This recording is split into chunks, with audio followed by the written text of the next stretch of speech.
لله الحمد لله وكفى وسلام على عباده الذين اصطفى وعلى آله وأصحابه الذين هم نجوم الهدى وقادة التقى أما بعد فأعوذ بالله من الشيطان الرجيم بسم الله الرحمن الرحيم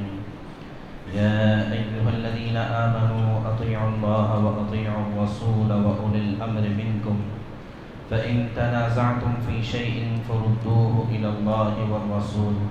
إن كنتم تؤمنون بالله واليوم الآخر ذلك خير وأحسن تأويلا صدق اللہ العظیم۔ میرے محترم بزرگ و دوستو، اللہ تبارک و تعالیٰ کا احسان اور کرم ہے کہ اس نے ہمیں زندگی گزارنے کا ایک طریقہ عطا فرمایا ہے، اور اس زندگی گزارنے کے طریقے اور ضابطۂ حیات کا نام اسلام ہے، دین ہے۔ اللہ کی طرف سے اعلان ہے ان الدین عند اللہ الاسلام، کہ اللہ کے نزدیک اگر کوئی دین معتبر ہے تو وہ دین اسلام ہے۔ اس کے علاوہ اور کوئی راستہ اور کوئی طریقہ یہ اللہ کے یہاں پر معتبر ہی نہیں ہے، اس لیے کہ جتنے بھی ادیان آپ کو ملیں گے وہ یا تو انسانوں کی سمجھ اور فہم پر بنے ہوئے ہیں، یا یہ کہ آسمانی کتابیں اور تعلیمات کی تبدیلی اور تحریف پر بنے ہوئے ہیں۔ لیکن اللہ تعالیٰ نے وہ دین ہمیں عطا فرمایا جو آسمانوں سے اتارا ہوا اور محفوظ اور صحیح سالم دین ہے، اور یہ وہ دین ہے جو انسان کی فطرت کے مطابق ہے۔ تو لہٰذا اللہ نے جیسی انسان کی فطرت بنائی ہے اس کے مطابق اس دین کے احکامات اور تعلیمات بنائی ہیں۔ تو انسانی فطرت میں جو جو چیزیں داخل ہیں انہی تمام چیزوں کی تعلیمات ہمیں دین میں اور اسلام میں مل جائے گی، یہ صاف سی واضح سی بات ہے۔ چنانچہ اللہ تبارک و تعالیٰ نے اس کائنات کو بنایا ہے، اس کائنات کے بنانے سے لے کر انسان کے مزاج اور فطرت میں اللہ نے اختلاف کو رکھا ہے۔ اختلاف کا مطلب ہے تنوع، الگ الگ قسموں کا ہونا۔ چنانچہ آپ دیکھیں کائنات میں آپ غور کریں، ہر طرح سے اس میں اختلاف اور مختلف چیزیں نظر آئیں گی۔ مثال کے طور پر اللہ تعالیٰ نے مختلف مخلوقات کو پیدا فرمایا ہے، کوئی 2 پیر پر چلنے والی، کوئی 4 پیر پر چلنے والی، کوئی رینگنے والی، مختلف قسم کی مخلوقات ہیں۔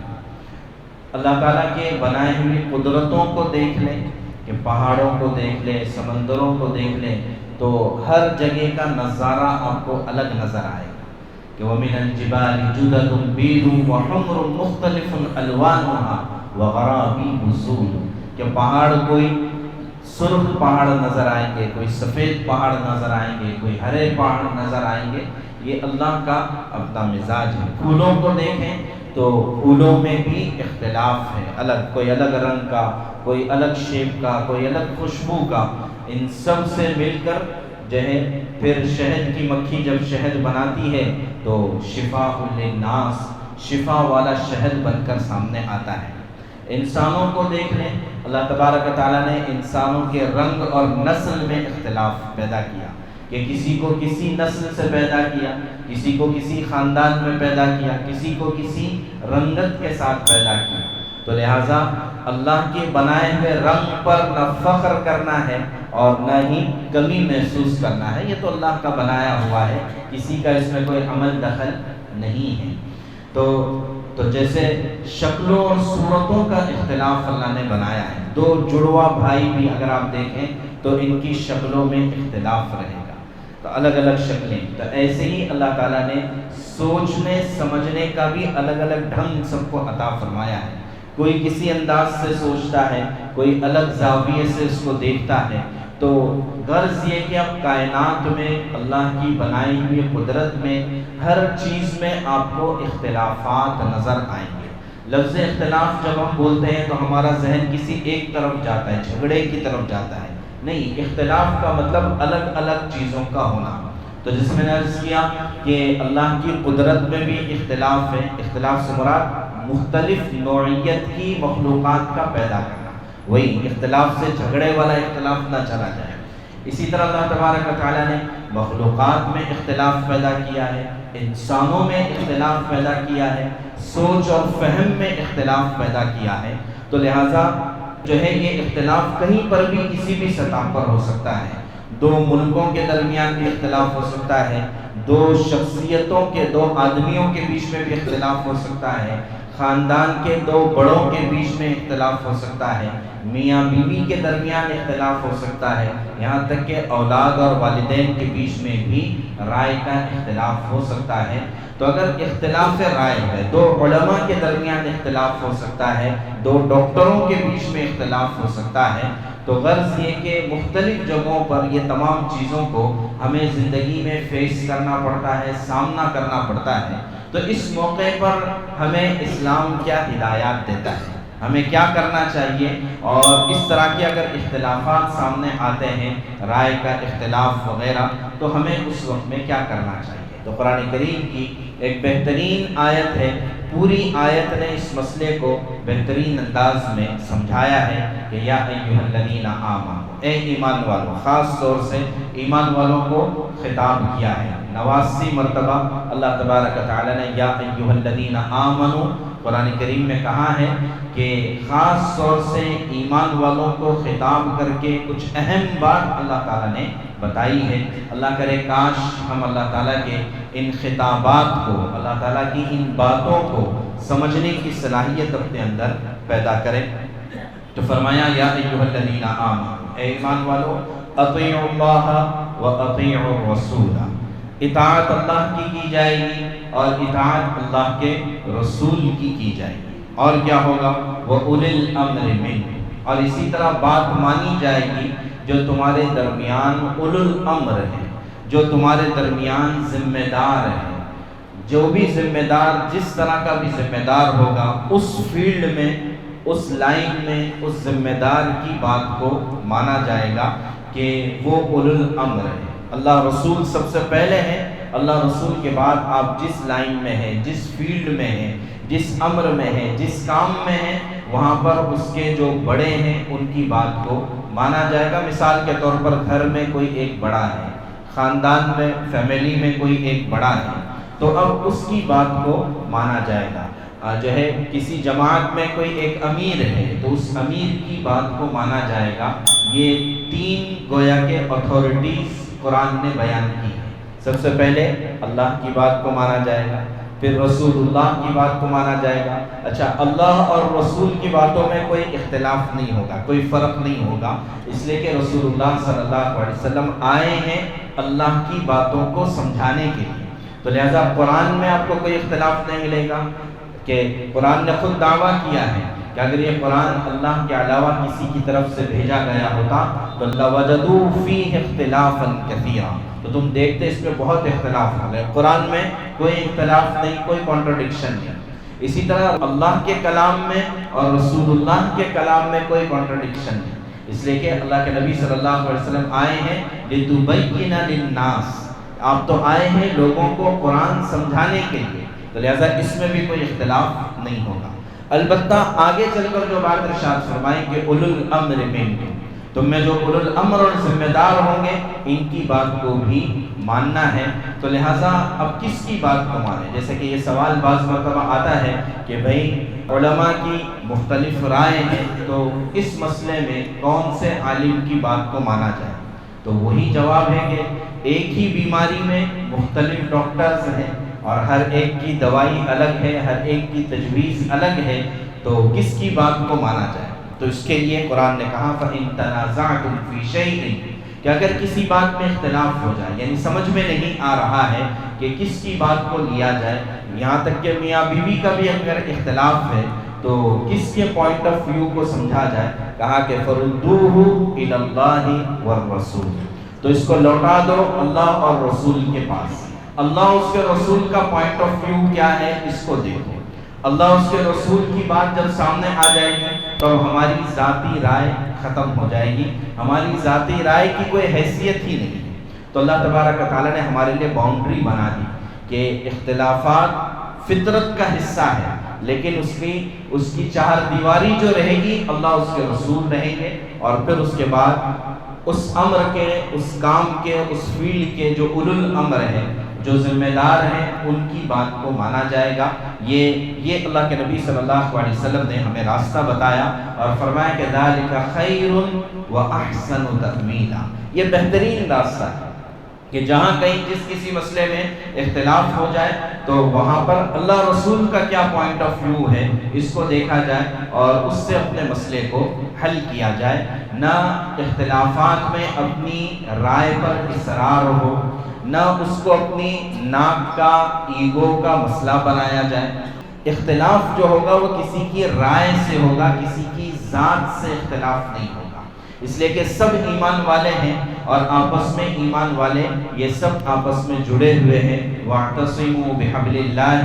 جَمِيعًا وَلَا تَفَرَّقُوا، یہ ایمان والے سب آپس میں جڑے ہوئے رہیں گے، جو بھی ہمارے اختلافات رہیں گے اس کو ہم آپس میں بیٹھ کر حل کریں گے کہ ان اختلافات کی وجہ سے ہماری ذاتیات خراب نہ ہو۔ دیکھیں عام طور سے ہمارے درمیان جب اختلاف ہوتا ہے تو سب سے پہلے ہماری زبان خراب ہوتی ہے، زبان پر گالی گلوچ آ جاتا ہے، پھر اس کے بعد ہمارا دل گندا ہو جاتا ہے کہ فلاں کے بارے میں بدگمان ہو گیا، اب جو ہے اس سے کوئی خیر کی گویا توقع ہی باقی نہیں ہے، اب وہ جو بھی کام کرے گا اس کا الٹا ہی مطلب نکالا جائے گا، تو یہ دل گندا ہو گیا۔ میں آپ کے سامنے جو ہے صحابہ اکرام کے کچھ واقعات رکھوں گا، اس سے سمجھ میں آئے گا کہ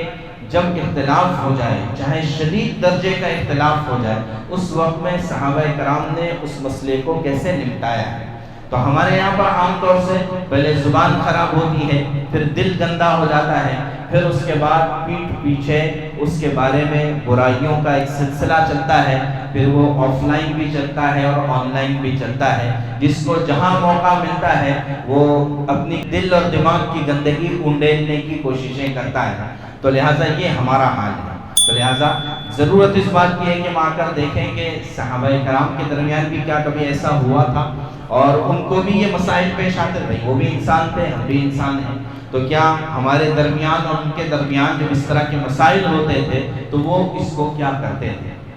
تو دیکھیے جب تک اللہ کے نبی صلی اللہ علیہ وسلم کی ذات دنیا میں موجود تھی تو کسی اختلاف کے باقی رہنے کا کوئی مسئلہ ہی نہیں، جو بھی مسئلہ ہوتا تھا اللہ کے نبی صلی اللہ علیہ وسلم کی خدمت میں پہنچ گئے، وہاں اس مسئلے کا حل نکل گیا۔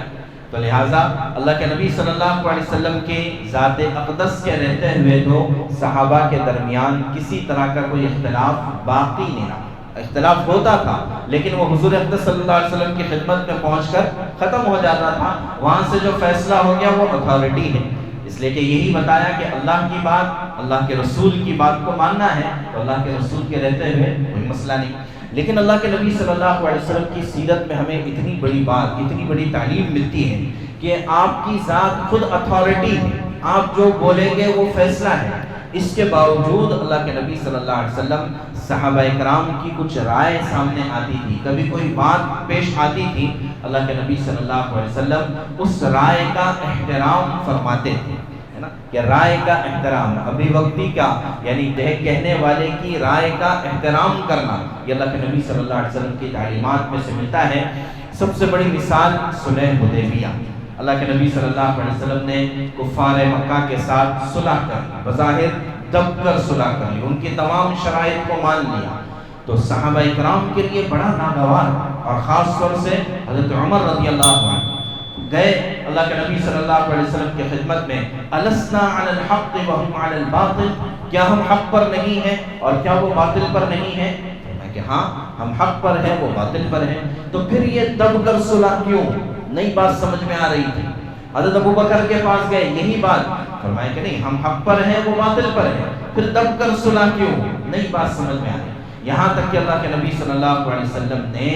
صحابہ کرام سے کہا اپنا احرام کھول دو، اس لیے کہ احرام باندھ کر آئے تھے۔ حدیبیہ یہ مکہ سے غالباً 20-25 کلومیٹر پر، جس کو آج شمیسیہ کہا جاتا ہے، وہ مقام ہے حدیبیہ، تو آپ اندازہ کریں تقریباً 400 کلومیٹر کا سفر طے کر آئے ہیں، چند کلومیٹر باقی ہے اور یہاں پر کہا جا رہا ہے صلح ہو گئی، احرام کھول دو۔ تو صحابہ کرام کے لیے اتنا ناگوار تھا، دل پر اتنا بوجھ تھا کہ کوئی احرام کھولنے کے لیے تیار نہیں۔ اللہ کے نبی صلی اللہ علیہ وسلم بھی اس حالت کو دیکھ کر تعجب میں اور حضرت ام سلمہ رضی اللہ عنہا کے پاس گئے اور کہا کہ ایسے ایسے حالات ہیں۔ تو وہاں پر یہ بھی جواب ہو سکتا تھا کہ ہاں یہ تو ایسے ہی ہے، آپ کی بات نعوذ باللہ نہیں مانتے ہیں، ایسا کرتے ہیں ویسا کرتے ہیں، لیکن آپ جو ہے قربان جائیں ام سلمہ رضی اللہ عنہا پر۔ اللہ کے نبی صلی اللہ علیہ وسلم فرمایا کہ اللہ کے نبی آپ پریشان نہ ہوں، آپ گھبرائیں نہیں، کیونکہ لوگ صدمے میں ہیں، اس کو برداشت نہیں کر پا رہے، اس لیے آپ کی بات کو نہیں مانا ہے۔ آپ ایسا کیجئے، آپ خیمے کے باہر چلے جائیے، آپ خود احرام کھول دیجئے، سر کے بال صاف کر دیجئے، یعنی حلق کرا دیجئے، تو آپ کو دیکھ کر سب کر دیں گے۔ چنانچہ ایسے ہی ہوا، اللہ کے نبی صلی اللہ علیہ وسلم باہر نکلے، آپ نے احرام کھولا، تو جب حضور نے احرام کھول دیا تو اب کون پیچھے رہ سکتا ہے؟ تو لیکن اللہ کے نبی صلی اللہ علیہ وسلم نے صحابہ کرام کے جو جذبات تھے ان جذبات کی قدر کی۔ یہ نہیں کہا کہ تم نافرمان ہو، تم میری بات نہیں سنتے ہو، ایسا نہیں کہا۔ اسی طرح ایک بہت بڑا واقعہ ہمیں ملتا ہے، حضرت مغیث اور حضرت بریرہ رضی اللہ عنہما، یہ دونوں صحابہ میں سے ہیں، دونوں بھی، اور دونوں غلام ہیں۔ حضرت مغیث یہ بھی غلام ہے، حضرت بریرہ یہ بھی باندی ہے حضرت عائشہ رضی اللہ عنہا کی۔ اور اسلام میں حکم یہ ہے کہ جب باندی یا غلام دونوں میں سے کوئی آزاد ہو جائے تو وہ جو پہلے سے ان کا نکاح ہوا تھا اس نکاح کے بارے میں ان کو اختیار ہوگا، اس نکاح کو باقی رکھنا ہے یا ختم کرنا ہے۔ تو یہاں پر ایسا ہوا کہ ام عائشہ رضی اللہ عنہا نے حضرت بریرہ کو آزاد کر دیا، تو حضرت بریرہ آزاد، ان کے شوہر حضرت مغیث یہ گویا کہ غلام کم درجہ، بظاہر دونوں میں برابری نہیں ہے، تو اب حضرت بریرہ کو یہ اختیار ہے کہ اس نکاح کو باقی رکھنا ہے یا نہیں رکھنا۔ اچھا، یہ بات بھی حدیث پاک میں ملتی ہے، حضرت بریرہ بڑی خوبصورت اور حضرت مغیث اس برابری کے نہیں تھے۔ تو ہوا یہ کہ حضرت بریرہ نے فیصلہ کیا کہ مجھے اس نکاح کو ختم کرنا ہے، اور حضرت مغیث حضرت بریرہ کو اتنا چاہتے تھے کہ لوگوں نے دیکھا کہ گلیوں میں حضرت بریرہ آگے آگے بھاگ رہی ہے اور پیچھے حضرت مغیث ہے روتے روتے کہ بریرہ سے درخواست کر رہے ہیں کہ نکاح نہ توڑنا، نکاح نہ توڑنا۔ یہاں تک کہ یہ بات اللہ کے نبی صلی اللہ علیہ وسلم تک بات پہنچی تو ابن عباس رضی اللہ عنہ فرماتے ہیں کہ خود اللہ کے نبی صلی اللہ علیہ وسلم نے ان کے چچا حضرت عباس سے فرمایا، اتعجب من حب مغیث بریرہ ومن بغض بریرہ مغیثا، کیا تم دیکھتے ہو ان کا کیا حال ہے؟ ایک تو محبت میں پیچھے پیچھے بھاگ رہا ہے، روتے جا رہا ہے، اور دوسری کا حال یہ ہے کہ اس کی بات ماننے تیار نہیں۔ یہاں تک کہ اللہ کے نبی صلی اللہ علیہ وسلم نے حضرت بریرہ کو بلایا اور ان سے کہا، لو راجعتی، کہ کاش کہ تم اگر جو ہے ان کے نکاح کو باقی رکھو تو کیسا ہے؟ تو حضرت بریرہ نے پوچھا، یا رسول اللہ اتأمرنی، اللہ کے رسول آپ کا حکم ہے یا مشورہ ہے؟ آپ کا حکم ہے یا مشورہ ہے؟ تو فرمایا کہ انا شافع، میں تو بس سفارش کر رہا ہوں، حکم نہیں ہے۔ اگر اللہ کے رسول کا حکم آ جائے گا تب تو بات ختم، تب تو اپنی رائے کا کوئی سوال ہی نہیں پیدا ہوگا۔ لیکن فرمایا کہ نہیں، کہ آپ کا حکم ہے یا مشورہ ہے؟ فرمایا کہ نہیں، میں تو مشورہ دے رہا ہوں، سفارش کر رہا ہوں۔ فرمایا کہ نہیں، مجھے ان سے نکاح باقی نہیں رکھنا ہے۔ اللہ کے نبی صلی اللہ علیہ وسلم نے ان کی اس بات کو باقی رکھا۔ یہ نہیں کہا کہ میں کہہ رہا ہوں پھر بھی بات نہیں مانتی ہے، ایسا نہیں۔ تو لہٰذا اختلاف رائے کا ہر ایک کو اختیار ہے، لیکن وہ اختلاف رائے کہیں پر ذاتیات کا مسئلہ نہیں بنتا تھا۔ اسی طرح ایک واقعہ ملتا ہے کہ ایک انصاری صحابی آئے حضور کے پاس، فرمایا کہ میرے پڑوسی کا کھجور کا درخت ہے، ٹیڑھا درخت ہے، اور اس میں سے پھل میرے بچے کبھی نکالتے ہیں کبھی کھا لیتے ہیں، وہ آ کر ڈانٹتا ہے، تو اس مسئلے کو حل فرمائے۔ اللہ کے نبی صلی اللہ علیہ وسلم نے اس مالک کے درخت کو بلایا اور کہا کہ کیا تم یہ ہبہ کرتے ہو، دے دیتے ہو ایک درخت کہ جس کے بدلے میں تمہیں جنت میں ایک درخت ملے گا؟ فرمایا کہ نہیں، اللہ کے رسول میں نہیں بیچتا ہوں، میں نہیں ہبہ کرتا ہوں، حالانکہ جنت کی بشارت مل رہی ہے۔ اللہ کے رسول صلی اللہ علیہ وسلم نے کچھ نہیں کہا۔ تو لہٰذا یہ رسول اللہ صلی اللہ علیہ وسلم جو کہ خود اتھارٹی ہے، ان کے واقعات ہمیں ملتے ہیں۔ پھر اس کے بعد ہم آگے چلتے ہیں کہ صحابہ کرام کے واقعات ہمیں ملتے ہیں۔ صحابہ کرام میں بہت سارے واقعات ملیں گے۔ صحابہ کرام ظاہر ہے کہ وہ بھی انسان تھے اور جو ہے ان کے درمیان بڑے بڑے اختلافات ہوئے۔ ان صحابہ کرام کے اختلافات کو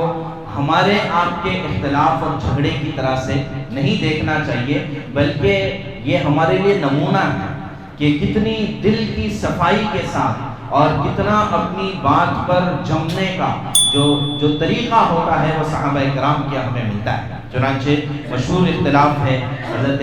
علی اور حضرت معاویہ رضی اللہ عنہما کے درمیان کا اختلاف، یہاں تک کہ دونوں کے درمیان صفین کے مقام پر سن ہجری 37 میں جنگ ہوئی باقاعدہ، اور علماء نے لکھا ہے تقریباً 90,000 لوگ اس طرف تھے، 90,000 لوگ اس طرف تھے،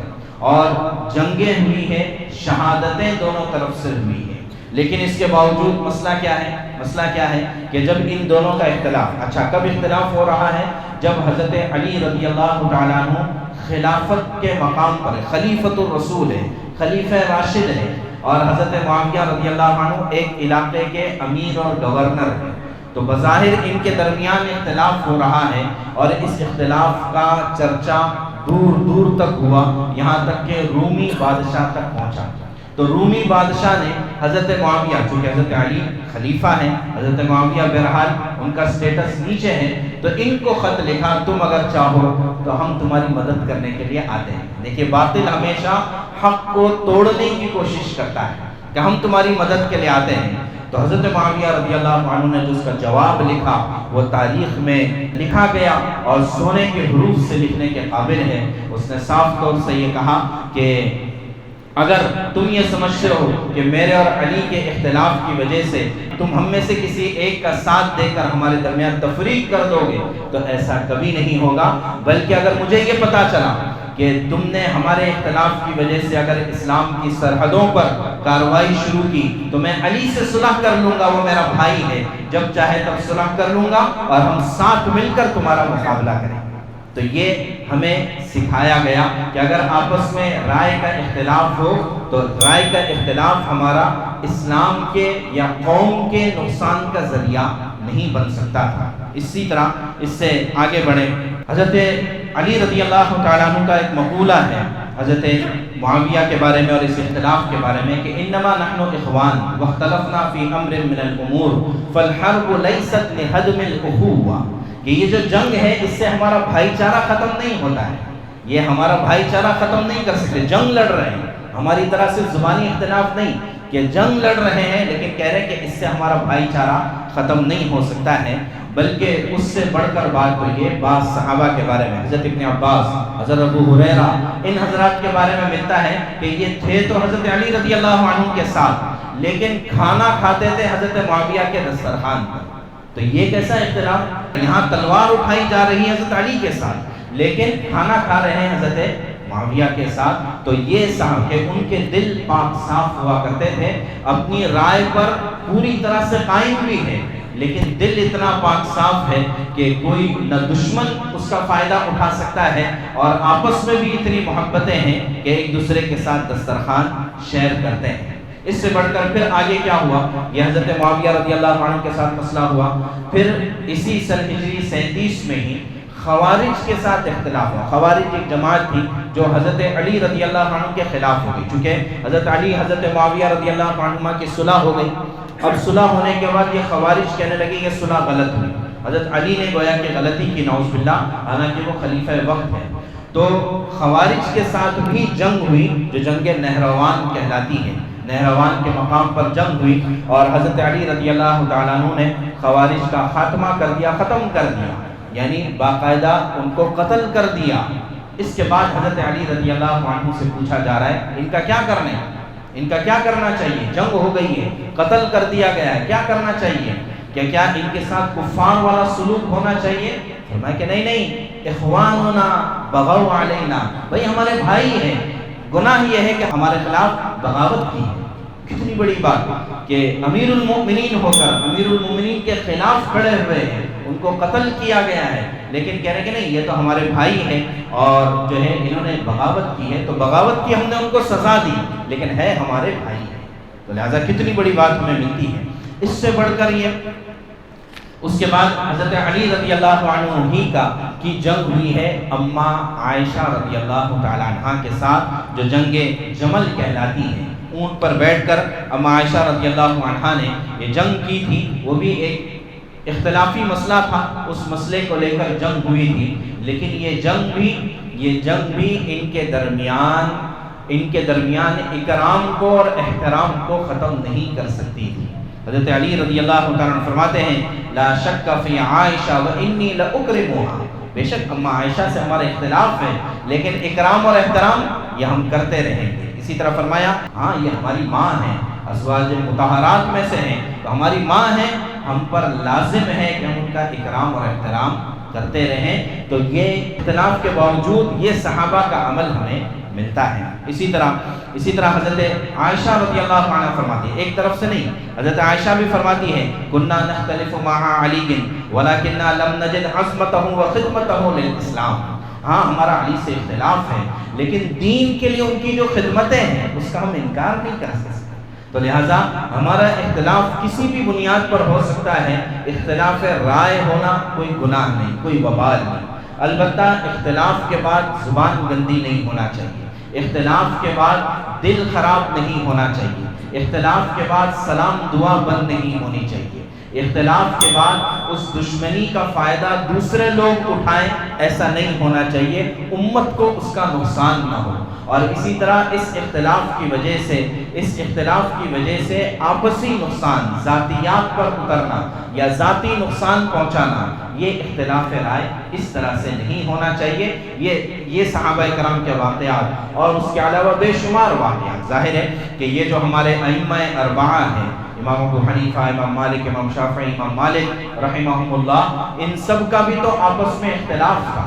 لیکن یہ اختلاف کہیں بھی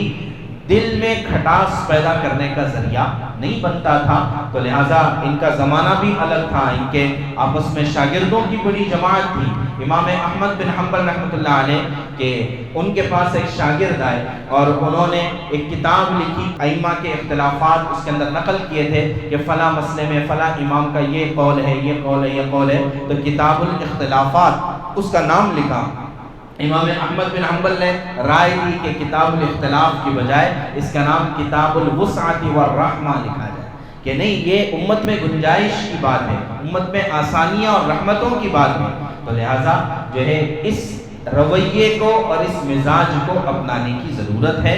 اور جو ہے اختلاف رائے اگر کسی کے ساتھ ہوتا ہے زیادہ بہتر تو یہ ہے کہ آپ جس سے اختلاف رائے ہے اس کے سامنے جا کر اپنے مسئلے کو رکھیں کہ بھئی آپ یہ بات کہتے ہیں کس بنیاد پر کہتے ہیں، بھئی ہم کو تو یہ بات سمجھ میں نہیں آتی، آپ کس بنیاد پر کہتے ہیں۔ تو اگر جو ہے دونوں کی بات، اگر دونوں میں سے جس کی بات اگر قرآن حدیث کے مطابق ملتی ہے، اتنا شعور، اتنی سمجھ ہمارے اندر پیدا ہو جانی چاہیے کہ کون قرآن حدیث کے مطابق بات کر رہا ہے اور کون اپنی مرضی اور اپنی رائے کے مطابق کہہ رہا ہے۔ تو لہٰذا یہ ایک مزاج بنانے کی ضرورت ہے۔ جب یہ مزاج بنے گا تو پھر امت پناہ زندہ ہو جائے گا، کہ امت کو اللہ کے نبی صلی اللہ علیہ وسلم نے جسد واحد، ایک جسم کی طرح قرار دیا ہے کہ اگر پیر میں کانٹا چبھتا ہے تو پورا جسم اس کے درد کو محسوس کرتا ہے اور آنکھ جو ہے آنسو بہاتی ہے۔ تو لہٰذا یہ ہم ایک جسم کے مانند ہے، ایک دیوار کے مانند ہے کہ اینٹ سے اینٹ مل کر ایک مضبوط تعمیر کھڑی ہوتی ہے۔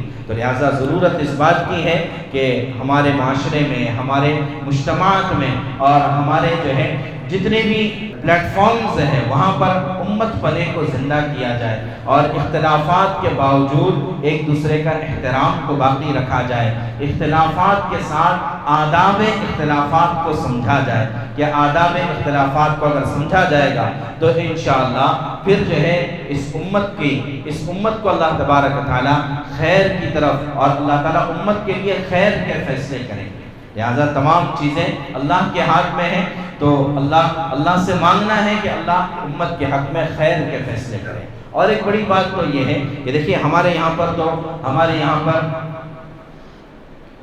پر ہار جیت کا کوئی مسئلہ ہی نہیں ہے۔ ہمارے یہاں پر تو مسئلہ ہے کہ کون شکر کرنے والا ہے، کون صبر کرنے والا ہے، کہ جو شکر کرنے والا ہے وہ اتنا آپے سے باہر، یعنی شکر اس طرح سے کرے کہ آپے سے باہر نہ ہو جائے، اور صبر اس طرح سے کرے کہ ماتم نہ بن جائے۔ تو لہٰذا ہمارے یہاں پر دونوں چیزوں میں ون ون پوزیشن ہے کہ ہم شکر کرنے والوں میں سے ہوتے ہیں یا صبر کرنے والوں میں سے ہوتے ہیں، اس کو دیکھنے کی ضرورت ہے۔ اللہ تبارک و تعالیٰ صحیح معنوں میں ہمیں ایمان والا بنائے، ایمان والی صفات اور ایمان والی خصال ہمارے اندر اللہ تبارک تعالیٰ پیدا فرمائے، اور سب سے مضبوط رشتہ جو ایمان کا رشتہ ہمارے درمیان ہے، اس رشتے کو اللہ تبارک تعالیٰ مضبوط فرمائے، چاہے وہ جس سطح پر ہو، مقامی سطح پر ہو، گھر کی سطح پر ہو، یا اعلیٰ سے اعلیٰ سطح پر ہو۔ اللہ تبارک تعالیٰ ہمیں کہنے سننے سے زیادہ عمل کی توفیق عطا فرمائے۔